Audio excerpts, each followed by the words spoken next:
The reality is that, like Trump, Elon is a snake oil salesman, and he's looking out for one person, himself. This isn't his service to the United States of America, it is his service to Elon. Tyler Cohen on his channel takes a look at this press conference that Elon Musk did with his young son standing next to Trump at the Resolute desk, where Trump sort of sat on like a strange aging secretary or something. It's very bizarre. He's going to break it down for us. I think he does a good job. I'm going to have some opinions as we go, and then I want to know what you think in the comments, but let's get right into it. The White House says that you will identify and excuse yourself from any conflicts of interest that you may have. Does that mean that you are in effect policing yourself? What are the checks and balances that are in place to ensure that there is accountability and transparency?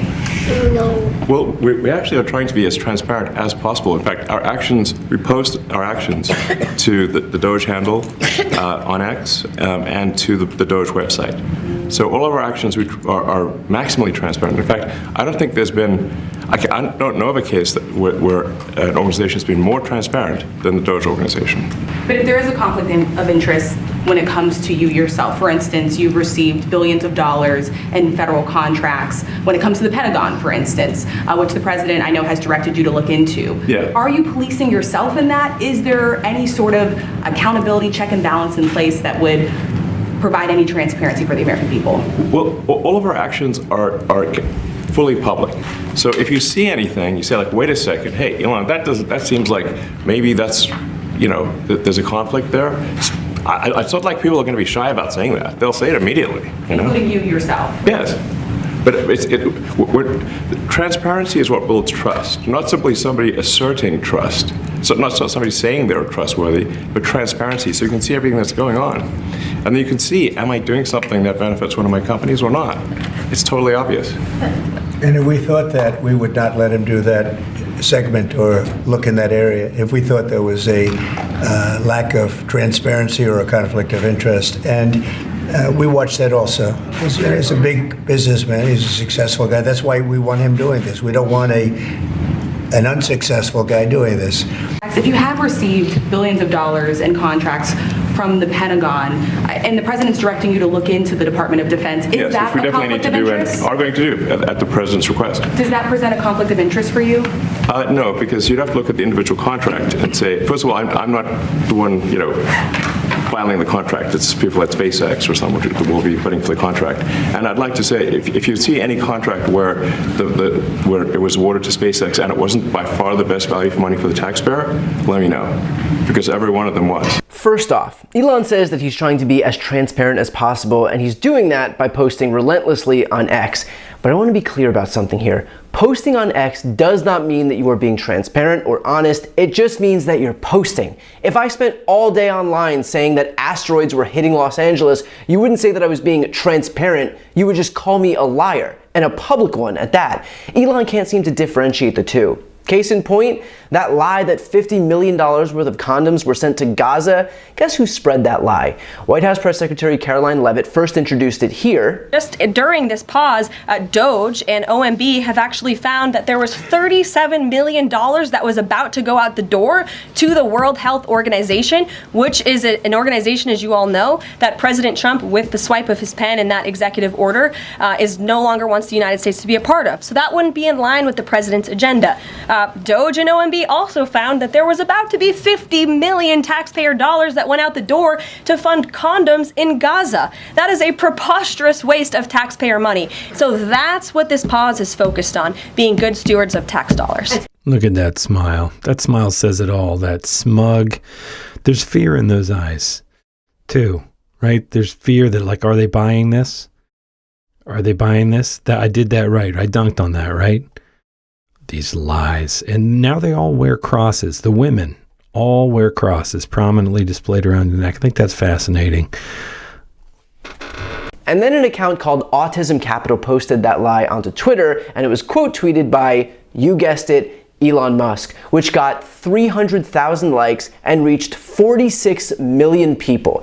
He then replied to his own tweet writing, my guess is that a lot of the money ended up in the pockets of Hamas, not actually condoms. Again, posting prolifically does not mean that you're being transparent. It just means that you're lying in public. And when Elon was called out for it, here's what he had to say. Mr. Musk, you said on X that an example of the fraud that you have cited was $50 million of condoms was sent to Gaza.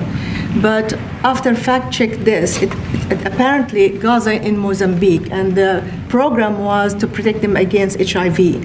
So can you correct the statements? It wasn't sent to Hamas actually, it was sent to Mozambique, which makes sense why condoms was sent there. Yeah. And how can we make sure that all the statements that you said were correct, so we can trust what you say? Well, first of all, some of the things that I say will be incorrect and should be corrected.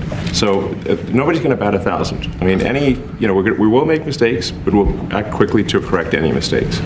I'm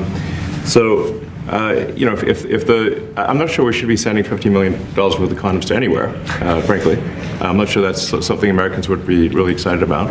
And that is really an enormous number of condoms, if you think about it.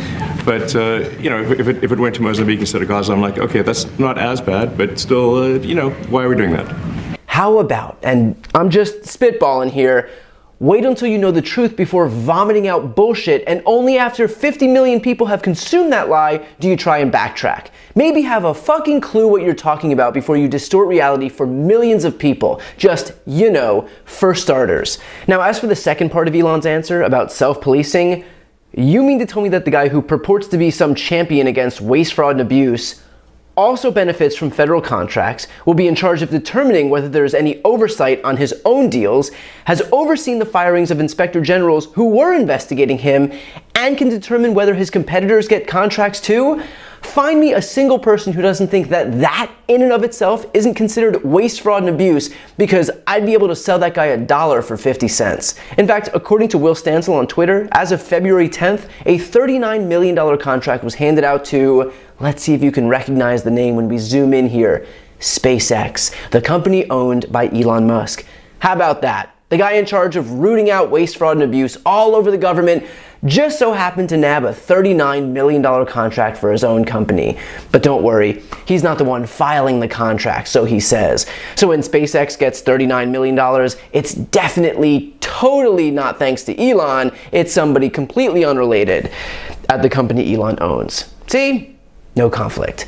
In other words, Elon is walking around bragging that he's going to eliminate the Consumer Financial Protection Bureau, which only cost $800 million, but returned $21 billion from predatory banks to consumers. He's walking around bragging that he eliminated USAID, which for only 0.7% of the federal budget gives people medical care, clean water, HIV prevention, and food, all while engendering soft power benefits for the United States across the entire globe.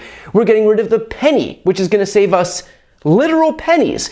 And yet, at the same time, the same guy is raking in $39 million defense contracts, and we're supposed to believe that he's getting rid of waste, fraud, and abuse? If you believe what he's selling, I want some of what you're smoking. The reality is that, like Trump, Elon is a snake oil salesman, and he's looking out for one person, himself. This isn't his service to the United States of America, it is his service to Elon. He's setting himself up for success, and just 2 weeks in, already seeing the financial benefits of it.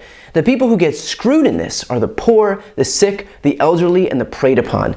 Those are the people who are going to lose out when programs are cut, when medical care funding is slashed, and when research is defunded. It's the kid with cancer who won't have a shot because Elon unilaterally decided that funding cancer research for kids wasn't worth it. At the same time, he was awarding himself a $40 million defense contract.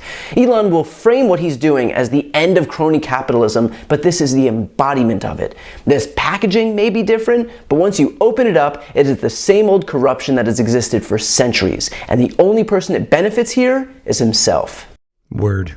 I think that Brian Taylor Cohen, his passion is infectious, and he really does a good job of consolidating these complex things into understandable. He makes it clear, and it cuts through all of the BS that the right is throwing at us, the smokescreen to confuse and confound and what about. And I just think it's really terrific. Let me know what you think in the comments.